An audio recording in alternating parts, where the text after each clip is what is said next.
Isang mapagpalang araw po sa lahat ng mga nagugwapuhang kalalakihan at kapatid ko sa Men of Faith dito sa Faithful Jesus Church.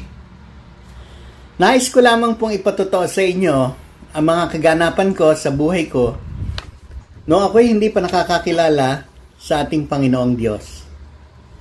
Masalimuot po ang aking pinagdaanan noong mga panahon na yon. Palibasa, ako po ay bunso at nagsosolong lalaki. Ako po ay spoiled sa aking mga magulang.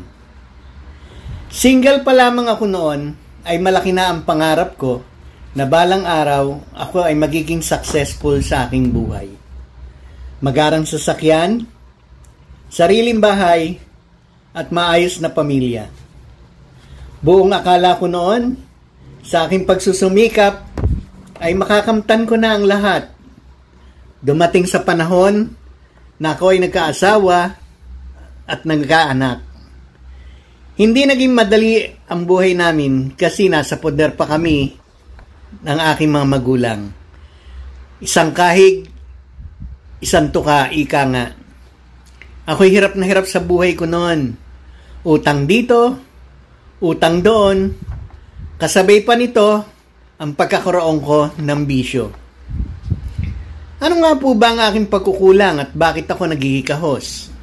Kumikita man ako, ay kulang pa din para sa mga gastusin namin.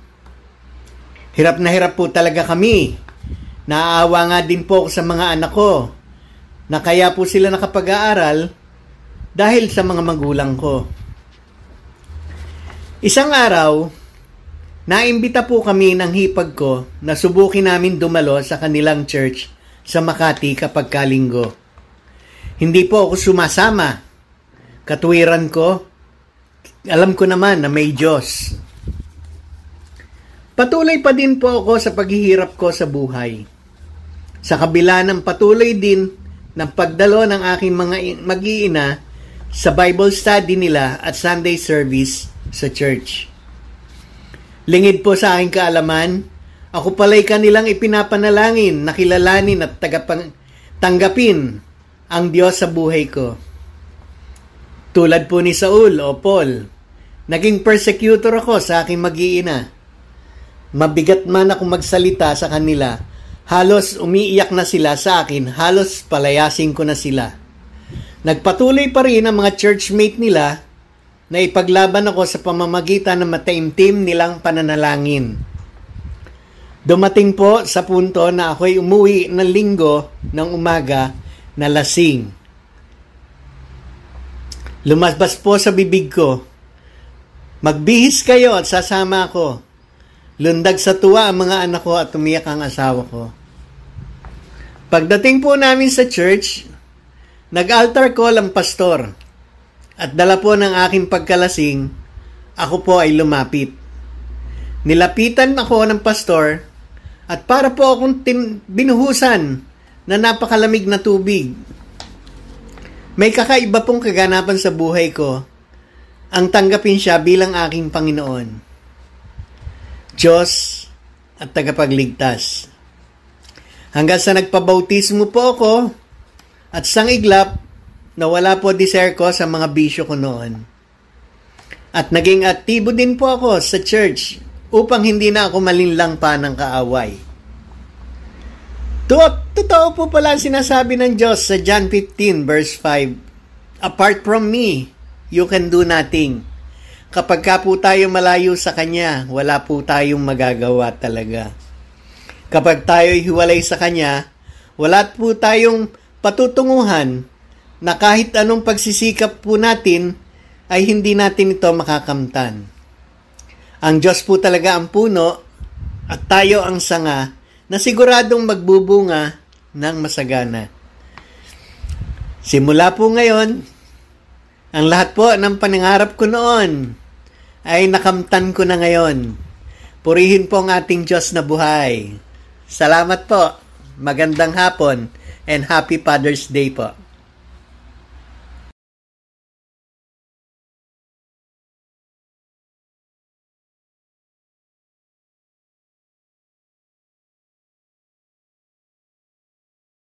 Isang pinagpalang araw po. sa mga kalalakihan ng Men of Faith. Ako po si Kuya Nelson Bautista. Nais ko pong ibahagi o i-share sa inyo kung paano ko binago ng Panginoon mula sa aking lumang buhay. Sa aking lumang buhay po, ako ay isang manginginom. Madali akong tawagin o imbitahan sa inuman. Nandiyan agad ako. Hanggang sa nagkaroon ng family, nagkaroon ng asawa at mga anak. Ganun pa rin. Nagiinom pa rin. Hanggang sa makapagtrabaho ako sa abroad. Dahil nga sabi nila may language barrier, hindi kami magkaintindihan ng mga tauhan ko ron, maging mga tao sa production. Kaya ang ginawa ko, inaya ko rin ang mga tauhan ko sa pag-iinom, pang magpaturo sa kanila ng yung salita nila. At kahit papano, natuto naman ako. Hanggang sa aking pagbalik ng Pilipinas, matapos ng kontrata ko, isang araw ng linggo, may Bible study ang mag-iin ako dito sa bahay. At nabanggit niya ito na nung nasa abroad pa ako na nagba-Bible study sila rito sa bahay. Tinuturuan sila ng isang pastora. At yun nga, nung naalaman nila na nandirito na ako, lalaking pastor yung pumunta rito. At nakilala ko. At yun, nagkaroon nga ng pag-aaral sa salita ng Panginoon. At pagkatapos nun, tinanong ako ng pastor kung tatanggapin ko ba ang Panginoong Yesus as my Lord and Savior. Sabi ko, oo naman. Kaya nung araw din yun, tumanggap ako. Nagpapatuloy kami sa pagba-Bible study tuwing linggo at hanggang sa umattend na kami ng church. Medyo may kalayuan ito sa Maynila. Pagamat meron kaming sasakyan, nalilate kami sa church at minsan naman wala ding maparkingan ng sasakyan. At napansin ito nung aming spiritual father and mother na ganong sitwasyon, kaya kinausap kami na kung gusto namin subukan namin maghanap ng church dito sa malapit. At ganun nga ang ginawa namin. 3 church ang aming natinan. Pangatlo itong FJC. At dito kami nagpatuloy at lumago. Nung una, tatawag akong attendee lang at maraming mga men of faith na nagaya sa akin na mag-Bible study. Puro lang ako, puro dahilan. Pero hindi ako sumasama hanggang sa dumating ang panahon ng Panginoon para sa akin. Hindi na ako nakatanggi at ako ay umattend ng Bible study sa men of faith at nagpatuloy hanggang sa ngayon. At Abangamat tumanggap na ako sa Panginoon, ay hindi naman agad nawala yung pag-iinom. Subalit sinisikap ko na mabawasan ito hanggang tumigil ako sa pag-iinom dahil ayokong mapulaan ako as Christian na isang lasenggo manginginom. Kaya sinubukan kong umiwas sa pag-iinom. Isang araw nga, merong inuman na naman sa may kanto sa amin. At ito ay isang birthday yan. At siguradong malakasan ng inom. inaabangan nila ako sa pag-uwi ko. Pero hindi ko maintindihan, biglang pumaling ang mga paa ko. Sa ibang karsada ako dumaan, umikot upang hindi ako makita ng mga barkada ko. Pagdating ko sa bahay namin, na-realize ko na ang Panginoon na mismo ang gumagawa ng paraan para makaiwas nga ako sa pag-inom. Kaya sabi ko nga, kay buti talaga ng Panginoon. Hindi ko pa hinihiling ito, ginawa na niya para sa akin. Maraming salamat sa Panginoon. At totoo nga yung sabi sa John 15:5 na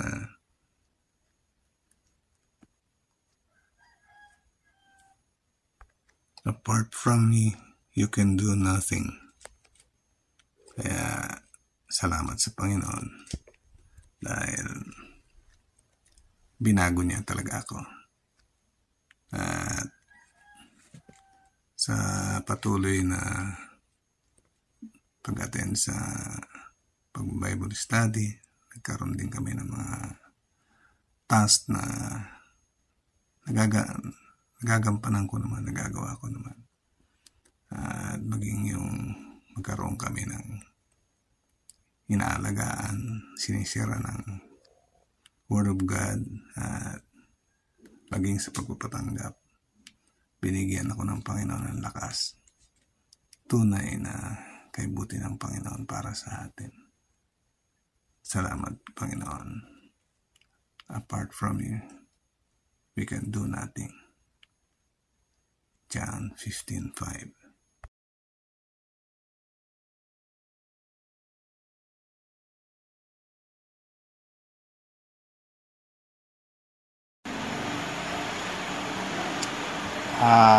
Magandang araw po sa inyo lahat. Ako po si Franco Sherbo ng Langgam San Pedro, Laguna. Ako po ay stroke survivor po. Nandito po ako upang magpatotoo sa mga nangyari sa aking buhay simula nung mga panahon na hindi ko pa kilala si Kristo, hindi ko po siya tinatanggap na bilang aking tagapagligtas, hanggang sa aking tanggapin na ang Kristo ang aking tagapagligtas, na siya ang aking Diyos na aking pupurihin at sasambahin. Siya ang Diyos na makapangyarihan sa lahat. Nandito po ako at ilalahad ko po ang aking mga sablay sa aking buhay. Noon po,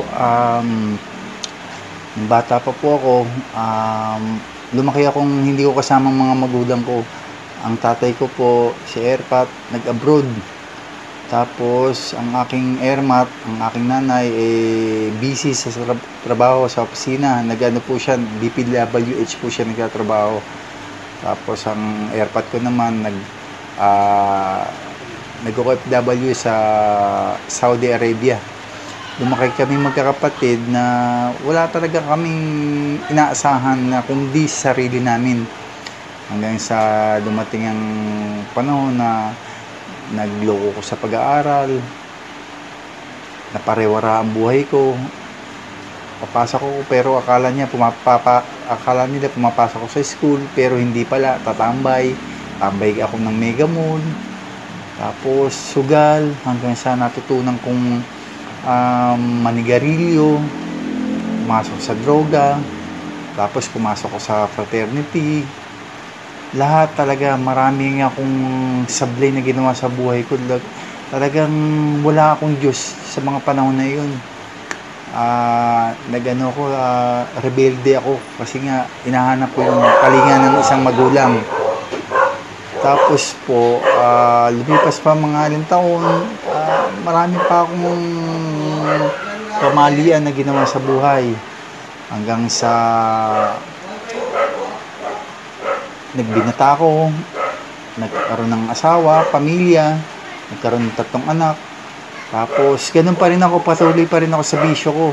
At nadagdagan pa na umaling ako sa pambabae, na niloloko ko ng asawa ko. Tapos hanggang nagiinom ako, hanggang sa nakakatulog na lang ako sa kalsada. Sobrang kabisyoan ko noon. Talagang kala ko walang katapusan, walang sakit, hindi ako tatamaan ng sakit. Pero tinamaan pa rin ako ng sakit. Talagang maraming pagsubok ang dumating sa buhay ko. Ang mga anak ko nagkakasakit, nakukonfine sa ospital. Maraming pagsubok ang dumaan sa akin sa buhay. At halos wala akong Diyos. Hindi ako nagsisimba. Hindi ko nakilala talaga si Kristo. Halos sumambang ako noon kay Beelzebul. Grabe, nakakatakot pagka umaalala ko. Kaya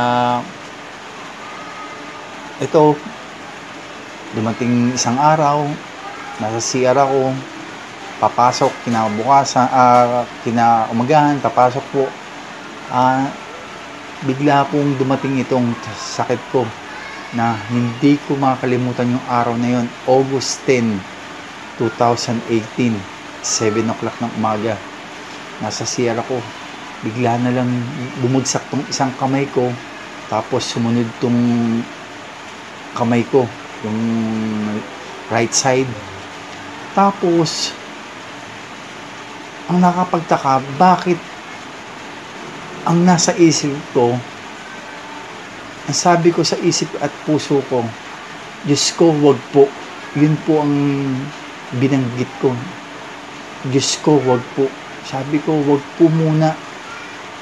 Wag po muna. Wag niyo muna kunin ang buhay ko dahil marami pa akong plano sa buhay ko. Tapos, yun, tinakbo ko sa ospital. Halos ayaw tanggapin sa Osmond.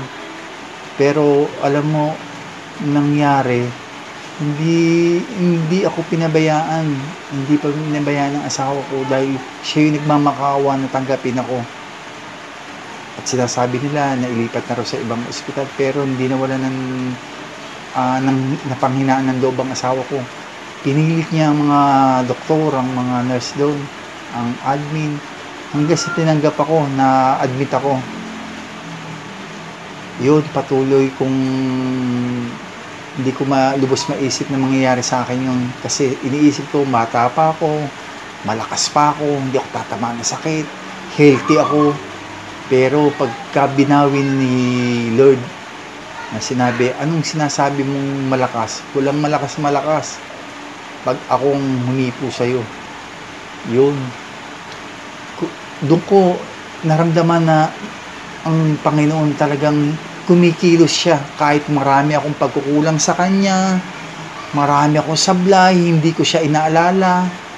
Talagang sobrang daming pagkakamali. Pero siya hindi nagkulang sa akin nung araw na yun. Talagang pinaramdam niya sa akin na merong Diyos. Na merong Diyos na makapangyarihan, na may gawa ng langit at lupa, na siya lahat ang makapangyarihan, walang papatay sa Kanya. Na-confine ako ng 1 linggo sa Osmond. Tapos iniisip namin, saan pa tayo kukuha ng pambayad sa ospital? Dumapit ang asawa ko doon sa admin. Binigyan ako ng PhilHealth. Tapos, talagang napakabait ng Lord. Nag-zero balance ako, wala akong binayaran. Grabe. Sabi ko, Panginoon talaga, kumikilos sa buhay namin. Tapos yun po, nakalabas na ako ng ospital. Mga ilang week, lumipas. Nung simula akong nakalabas, tinetherapy ako. Sabi ko, makakabalik ako nito. Ano lang to, araw lang to. Pero, sabi ko, buwan na, bakit ganito? Pero, ang Diyos, kumilos siya. 1 buwan lang, paralyze ako, pero nakatayo ako, nakalakad ako. Kasi ang nangyari po sa akin, ano po ang nangyari sa akin ng stroke ko? Hemorrhagic stroke. May pumutok pong ugat sa left side ng utak ko. Kaya na-paralyze sa akin yung right side. Tapos, yun po, nagtataka rin ng mga doktor. hemorrhagic ako. Hindi ako na ICU, hindi binuksan tong itong ulo ko, hindi binaak, hindi inoperahan. Nakuha po sa gamot. Pero yung gamot na yun, ang Panginoon ng kumilos yun dahil pag sinabi niya hindi ka kailangan ng gamot, hindi ka na kailangan operahin, makaka-recover ka. Hindi yun po, hindi na po binuksan ng ulo ko. Nakuha po sa gamot. Pero alam po, ang Diyos ang may gawa nun. Tapos yun, 1 buwan lang po, nakalakad na ako. Tapos, tinatanggap ako, kung naalala niyo po, si Ate Pin. Siya po nagpatanggap sa akin kay Kristo. Tinanggap ko noon, talagang hindi ko akalaing tatanggapin ko si Kristo sa buhay ko. Dahil marami na akong pagkakulang. Pero, sabi ko, Panginoon, marami ako sa place sa'yo, pero, nandiyan ka, tinanggap mo ko. Tinanggap mo uli ako, binigyan mo ko ng pangalawang buhay. Tapos, may mga pagkukulang ko, pero hindi niya binaliwala niya yon. Basta tinanggap niya ako, ikaw ang anak ko. Anak kita, may plano ako sa iyo. Kaya kita binigyan ng pangalawang buhay. Marami siyang plano. At isa pa doon, talaga tinanggap ko siya. Iba yung naramdaman ko. Kaya doon ko nakita ang kapangyarihan ng Panginoon. And kumilos na siya. Doon ko na yung kanyang doon ko napatunayan, doon yung ginawa yung himala sa buhay ko. Dumating na dati gusto ko magkaanak, pero masundan yung pangalawa kong anak, gusto kong sundan na kasi malayo na nga po ang dukat. Sabi ko, hindi ko masundan kasi nga naluto ko sa gamot, sa droga, sa sigarilyo, lahat. Hindi ako makabuo. Pero noong na-stroke ako, nakabuo kagad ako, binigay ni Lord yung inihiling ko. Nung stroke na ako, binigay niya si Luna sa buhay ko, si Luna. Talagang may kumilos siya na dumating sa akin yung bulso ko, anak, si Luna, kasi siya yung siya yung naging sandigan ko na ito si Luna, kailangan ako. Kaya binigay sa akin ni Lord to, may plano siya. Meron pa siyang plano kasi hindi bibigay sa akin itong batang to kung wala siyang plano sa akin. Hindi niya hayaang maging mahaba pa buhay kung may plano siya. Sabi ko, binigyan pa ako ng pangalawang pagkakataon ni Lord kasi binigay niya sa akin si Luna. Ibig sabihin, marami pa akong gagawin dito sa mundo to. Nung tinanggap ko siya, ang daming himala. Hindi kami niya pinabayaan kahit wala akong trabaho, walang trabaho asawa ko, pero nakakasurvive kami araw-araw. Tapos hindi ko alam kung saan kami kukuha ng financial araw-araw. Nag-aaral yung dalaw kong anak, nag-college, tapos yung isa high school. Pero sa awa ng Panginoon, kumilos siya sa buhay namin. Nakatapos po yung aking panganay, ni engineer na po ako. Tapos siya po ngayon ang nagpapaaral doon sa pangalawa kong anak. Siya yung nagpapa-college. Hindi nagkulang talaga ang Panginoon. Marami siyang ginawa na himala sa buhay ko. Alam ko na andyan siya. Ramdam na ramdam ko. Sabi niya, hindi kita pabayaan hanggat nasa akin ka. Hindi kita pabayaan. Patuloy kang manampalataya sa akin. Magpatuloy ka sa akin at hindi kita pabayaan at ang iyong sambahayan. Iyon hanggang natutunan ko hindi natutunan parang will na ni Lord yun na nagbukas na ako ng Bible, nagpakabasa na ako na dati hindi ko ginagawa. Tapos basta araw-araw ng buhay ko talagang nilaan ko sa Panginoon. Nagdadasal ako umaga, paggising ko, lahat bago ko kumain, kung ano man yung dapat kong gawin. Pagmulat ng mata ko, nananalangin agad ako, nagpapasalamat ako na buhay pa ako, at laging safe ang mga pamilya ko, ang anak ko, laging nilang gabayan. Ayun, dinidinig niya talaga. Marami siyang ang kabutihan na ginawa sa buhay ko simula nung tinanggap ko sa buhay ko si Kristo na aking tagapagligtas. Ngayon, nagpapatuloy ako sa pag-church, sa FJC. Talagang doon ko naramdaman, talagang nauuwi ako sa sa mga salita niya. Gutom na gutom ako sa bawat salita. Isang salita ng Panginoon. At ito, naging masaya ang buhay ko kahit ganito ko, hindi na ako inihiling na iba. Dahil ito, malakas na ako, binigyan niya ako ng recovery. Physical hindi pa masyado, pero yung kalooban ko talagang full recovery na, kasi binago niya yung pagkatao ko, binago niya. Napakalaki ng ginawa sa akin ng Panginoong Kristo. Talagang ibang klase, dahil kundi dahil sa kanya talagang wala na talaga. Hindi ko na alam kung paano ako. Kaya itong nangyari sa akin, pinagpapasalamat ko pa na nakilala ko siya, tinanggap ko siya na aking tagapagligtas.